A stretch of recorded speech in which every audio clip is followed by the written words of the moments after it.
fellow stargazers. Welcome to Sister Stargazers, and Happy New Year. This is your Sister Stargazer, Jude, and this is the first Sister Stargazers of 2026, so I'm looking forward to sharing what's happening in the upcoming week, January 5th through 11th with you, so please stay tuned.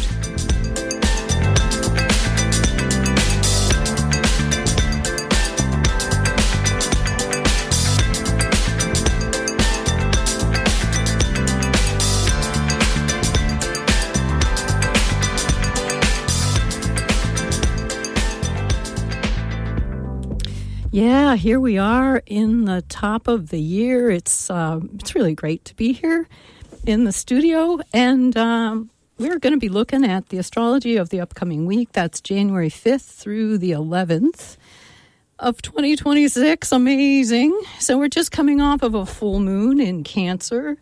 Now, this full moon might have been a very emotional time, or there may have been there was an especial extraordinary fullness to this moon because it was close to the Earth, and it was super bright. I mean, it was larger in the sky. I think it was about 14% larger than usual full moons. But there was also, with this full moon, a magnification of feelings. So I'm just offering this because it could have been a very peak kind of time, or very emotional kind of time where emotional energy was heightened. So it might have been a conversation, or it might have been news of some kind, or it might have been something that was building up over the course of the previous 2 weeks that, coming into the holidays. But even if the holidays weren't here, this full moon would have magnified the energy because it was conjunct Jupiter. So what we have coming into this week after this full moon in Cancer on the 3rd is we have the moon sliding into Virgo, and then making its way. Well, it's in Leo now as we open the week, but it's going to be making its way through a quarter of the zodiac. So it's going to be going from Leo all the way down to Libra, Scorpio. So it's a week again that offers fast moving emotions, and they might be connected to the intensity that might have been brought up for you during this past full moon.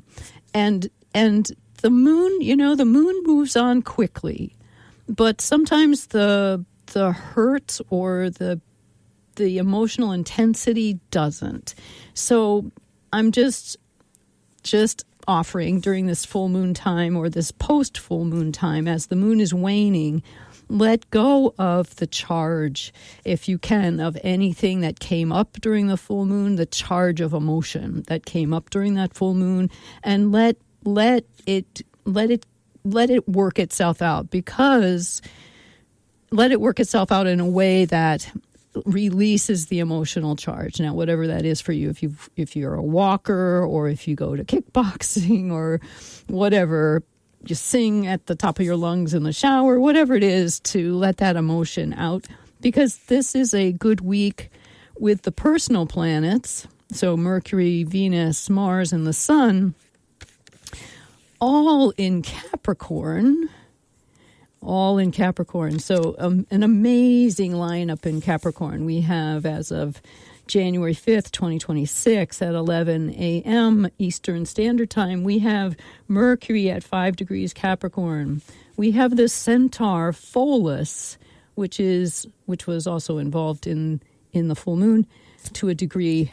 We have Pholus, who is small cause, big effect. That's the key word to Pholus. We have Venus at 15 degrees Capricorn. We have the Sun at 15 degrees 19 minutes. So this Venus and the Sun are in a conjunction, and a special conjunction. I'll get into that in a minute. And then we have Mars on the other side of the sun at 16 degrees Capricorn. So we have the sun in this Capricorn sandwich between Venus and Mars.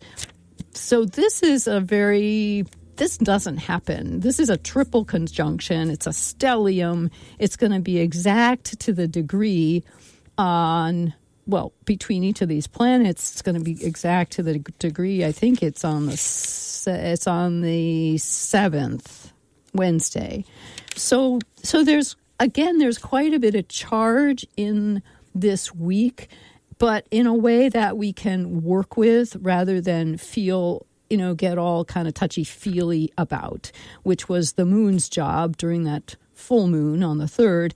Now we're going to put some things into action. So this is an incredible lineup. I mean, if we want, we can include Juno at 2 degrees of Capricorn, on the early side of Capricorn, and we can also include Vesta. So these are 2 of 4 asteroid goddesses, and Vesta is at the 26th of Capricorn. So they're also, in a way, forming a bookend to this sandwich in the middle of Capricorn. So we've got Juno on one end, early Capricorn, Vesta on the other end, late Capricorn. And Juno is about relationship, and specifically about loyalty in relationship, resentment, emotional labor in relationship. And that doesn't have to be, it's typically in close relationships, and it doesn't have to be, and it usually is in terms of a close partner, but it can extend to other close friendships. So there's a piece of this large stellium. I'm going to include Juno and Vesta here. There's a piece of this large stellium that is also in play. Let's say that. And then you have the more personal planet, Mercury, 5 degrees, and then the triple conjunction of Mars, Sun, and Venus right there in the middle of Capricorn. And the thing that's going to be happening as they move through, as everything moves forward, every one of these planets is in forward motion, not retrograde. So as they all move forward, they're going to be opposing this week Jupiter. So we'll talk about that a little bit more too. So this is just setting you up. This is setting you up for the week here.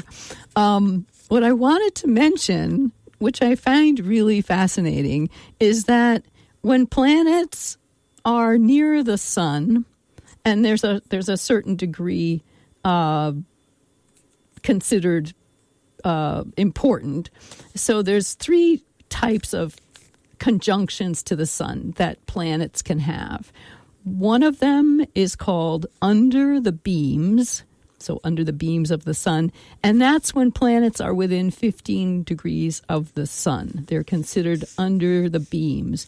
And so that stage marks the beginning of a planet's invisibility, because what happens is that planet moves closer and closer and closer and closer to the sun until it's in a cazimi, which is the arc minutes, like 16 to 17 degrees arc minutes of the sun, when the planet is totally invisible. But before we get there, so these are the 3 stages. So there's under the beams, when the planet is within 15 degrees of the sun. There's combustion, when the planet moves to 9 degrees of the sun. So the energy at that point of that planet moving within 9 degrees of the sun becomes more challenging. The positive attributes of that planet are weakened, and the challenges are heightened. And then there's the final spectrum of sun conjunctions, which is the cazimi, which is more or less the exact conjunction within 16, 17 degrees arc minutes of the sun. The planet's energy, the the conjunction planet moving within orb of the sun, becomes empowered. So there's a bit between these three levels of approach of a planet to the sun. There's a bit of a push-pull. So, and that's also what's going on in this particular part of the sky that's Capricorn right now, because we've got the sun at 15 degrees. We've got Mercury at 5 degrees. So that's considered coming in. It's coming in under the beams. So it's within 15 degrees. It's not quite 9 degrees yet, but it's getting close. So it's under the beams. Mercury's going to be combust, and then Mercury is going to be Cazimi the sun. However, not yet. We can talk about that next week. What's happened leading up to this full moon was that Venus and Mars were under the beams about a week ago, 2 weeks ago, and then they became combust. So Venus and Mars were combust the sun together within a couple of degrees of each other of the sun, and then opposing Jupiter, and they're still there. It's an approaching opposition to Jupiter, and then they will become this week, the week of the 5th through the 11th, and exactly on the 7th, Wednesday, Venus will conjunct Mars, will conjunct the sun. And that's considered a Cazimi. So why I'm mentioning this is because the action of these planets, the energy moves from being challenged to becoming more harmonious. So leading up to this full moon and into this full moon, for example, the energy of Venus was combust. So there were struggles in relationship. There was dissatisfaction with things that might have been offered. There were secrets. There might have been overspending. So you see how these are attributes of Venus, but they were in this particular situation leading up to this full moon and the days following until the 7th, Venus is in a combust position where there's struggle. However, after the 7th of January, Venus will be in Cazimi with the sun, which means that those elements that were struggle oriented or challenging have burned off with the sun's help. And now the Cazimi is offering this elevated charisma, could also be interpreted as almost superficial, but an elevated charisma, more harmonious relationship, artistic inspiration, and balanced emotional connections. So you see how that movement of Venus towards the sun challenges the energy of Venus, and then as the sun burns away those challenges and Venus moves into an exact conjunction with the sun called a Cazimi, this creates the opportunity for the element of the positive element of the planet to come through. So we can take this also in relationship to Mars. So Mars in a combust position, so moving closer and closer to the sun, in approaching a conjunction, would be considered combust when it's 9 degrees away from the sun. That would have been all this about a week before the full moon and then at the full moon. So this would have signified impulsivity, heightened aggression, challenges to being able to move forward, difficulty being constructive, and also a sense of burnout just from overexertion and kind of almost like a spinning of the wheels. However, as Mars approaches Cazimi with the sun on Wednesday, the 7th, that all those elements have burned off, and Mars then becomes aligned with the power of the sun. So the power of the will, the power of courage, leadership, strong sense of ambition in a positive sense of the word ambition, and the ability to make decisive and to take decisive and effective action is really strong. So these are all in play this week, especially Venus, Mars. These aspects with the sun are happening right in the middle of the week. So the feeling of stuckness or overwhelm that was with you during the late part of last week, early part of this week will burn off as Venus and Mars make their cazimi with the sun. So this is a good thing. This is a good thing. Yes, the cazimi is considered, its translation is the heart of the sun. And it's really considered a conjunction.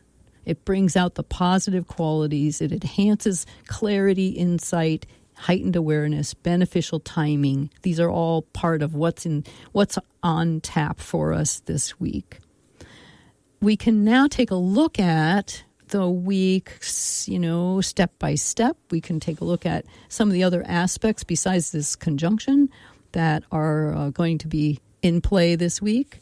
So we have, looking at Monday, the 5th, the moon's in Leo, and it's going to be making a quincunx to Venus and Mars and the sun. So that is a bit of a sticky wicket. There might be things that you want to move forward on, and then you're feeling like, oh, maybe not so fast. And then, you have a conversation and you move in this direction, and then you reconsider it. So it's that kind of energy where it might be 2 steps forward, 1 step back. That's the quincunx. It's kind of the squeaky door. It's not smooth, in other words. It's a 150-degree aspect from the moon to Venus, Mars, and the sun. And those 3 guys, Venus, Mars, and the sun are our personal planets. So this with the moon in Leo making that quincunx, it can feel very sticky. The beginning of the week can feel a little sticky. On Tuesday, the 6th of January, 2026, the sun is in a conjunction to Venus, and the moon will move into Virgo, which makes us want to plan and have things more concrete. And the moon will also, at that point, make a quincunx to Neptune and Saturn. So those two, Neptune and Saturn, are only 2 degrees apart at very late Pisces. And they're in a wide conjunction, or a wide trine, I should say, to Jupiter. So the sense of feeling, again, is magnified. The dream is magnified. And then the way to get to the dream is magnified. So that whole idea of the construction of the dream, right? Neptune lays the tracks for, or Saturn, Neptune lays the tracks for the reality train of Saturn to come through. So the dream comes first, and then there's the making of the dream. And that's been happening all of 2025 with this aspect, and I've spoken about that before. But the moon coming through in a quincunx on Tuesday the 6th is saying, really, is that really where you want to go? But it's a temporary feeling. So the moon is moving very quickly this week between Leo and Scorpio in the sky. And that's a quarter of the zodiac. So you don't have to worry. You don't have to get, this is the thing that I wanted to emphasize about this week, not to get stuck in the feeling, because the moon is moving very quickly.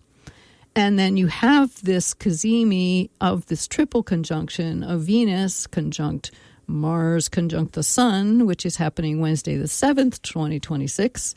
And it's the beginning of a new cycle, simultaneously ending an old cycle. So key relationship developments are on tap. There's shifts in desires. Venus and Mars and are too close right now to the sun to see. So it's not like a conjunction you can actually see in the sky. But if you're out and you look towards the sun, so I'm not saying look at the sun. I'm saying look towards the sun. You will be in alliance with Venus and Mars because they are riding with the sun. They are exactly conjunct the sun. And it's the beginning of a new cycle, almost like a new moon.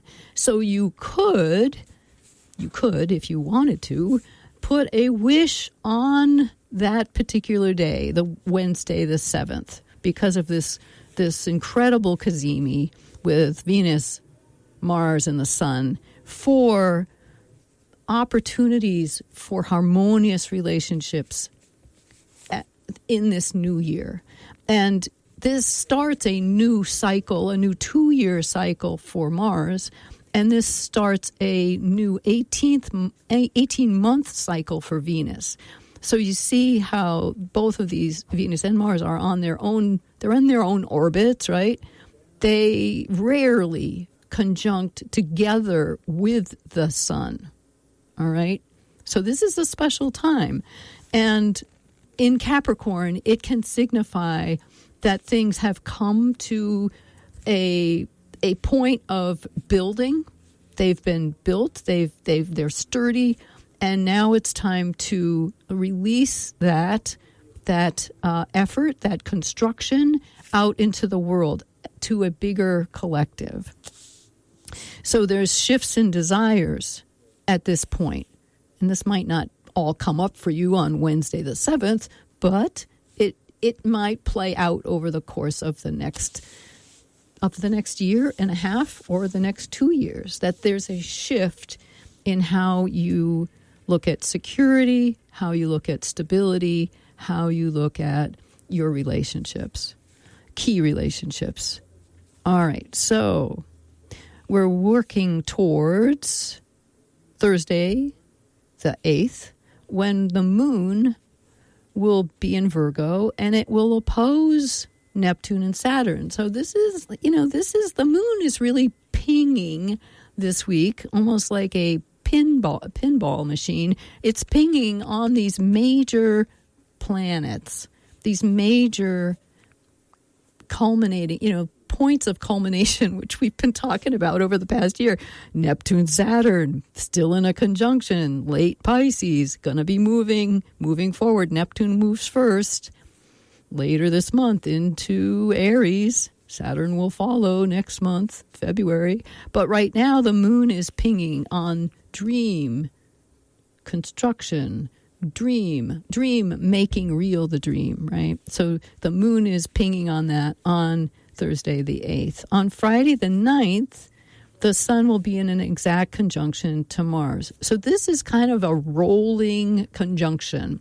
On Wednesday the 7th, Venus, Mars, and the sun are exact on 17 degrees Capricorn. So you could look in your chart and see where 17 degrees Capricorn is and what house that particular degree is in. And you might find that relationships in that particular area of experience, in that particular area of life experience, are coming forward for you.